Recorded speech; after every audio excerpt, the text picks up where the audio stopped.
Ku nshuro ya mbere Ukraine yarashe mu Burusiya ikoresheje ibisasu yahawe na Leta z'Ubumwe za Amerika. Ibisasu bitandatu nibyo byakoze urugendo rungana n'ibirometero 300 bijya gusenya mu Burusiya. Icyakora Uburusiya bwavuze ko bwabihanuye byose, ariko kimwe ntibajyamije neza, kigwa ku birindiro by'ingabo z'Uburusiya gitwika ibisasu byari biharunze birakongoka byose. Iki gikorwa cyateye Uburusiya uburakari bukomeye. Minisitiri w'Ububanyi n'Amahanga w'Uburusiya Bwana Sergei Lavrov yavuze ko iki ari cyo gihe cyo gushyira mu ngiro ibyo Perezida Putin amaze igihe asubiramo. The president mentioned this several times. If long range missiles are going to be Perezida yabivuze inshuro nyinshi, misile zirasa kure n'izikoreshwa mu Burusiya zivuye muri Ukraine bizaba bivuze ko zikoreshwa n'abahanga bo mu gisirikare cya Amerika. Ibyo tubifata nkaho abo mu burengerazuba bateye Uburusiya tuzabasubiza mu buryo bukwiye. Qualitatively new phase of the Western war against Russia, and will react accordingly. Ibyo binahura neza n'itegeko rishya ry'imikoreshereze y'intwaro za kirimbuzi z'Uburusiya.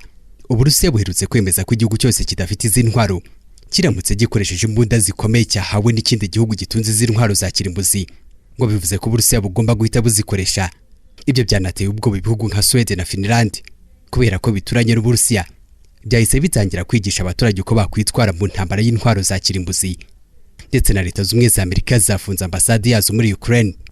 Nubwo bimeze bityo, umuvugizi wa Minisiteri y'Ingabo za Amerika yavuze ko batarabona ikimenyetso na kimwe cyaba kigaragaza ishyirwa mu bikorwa ry'icyemezo cy'Uburusiya.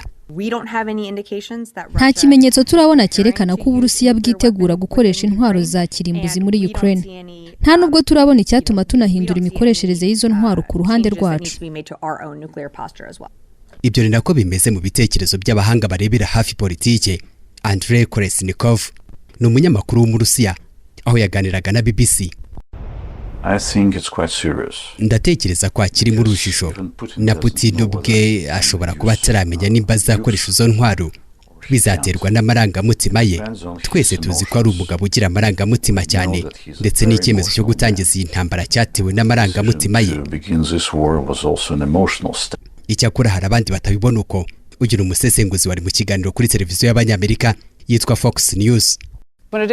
Iyo umunyagitugu avuze ko azakora ikintu aragikora. Mu gihe habura iminsi 62 ngo perezida mushya afate inshingano, Perezida Biden afashe icyemezo yagombaga gufata mbere y'iminsi 999 ubwo intambara yatangiraga. Umunyagitugu yaravuze ngo nihagira misile igwa mu Burusiya ku bufasha bwa Amerika bizaba bivuze intambara yeruye. Ibyo ninde ukibishidikanyaho?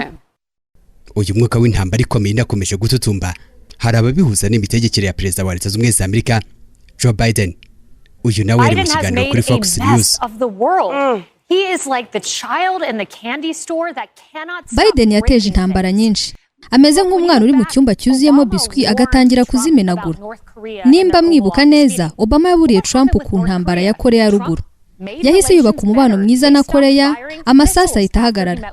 Ariko murebe uko Biden yitwaye muri iyi ntambara ya Ukraine.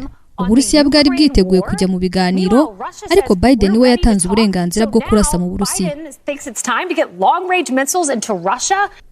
Nubwo bamwe bagaragaza ko iki cyemezo cya Perezida Biden gisa no gukina n'umuriro, ibihugu bimwe biremeza ko ibyo Perezida Putin avuga atazabishyira mu bikorwa. Gusa babona ko Perezida Trump ari ushobora kuzahagarika intambara nk'uko amaze iminsi abivuze. Ariko uruhande rw'Abanyaburayi nubwo rwacitsemo ibice ngo ntibiteguye gucika intege.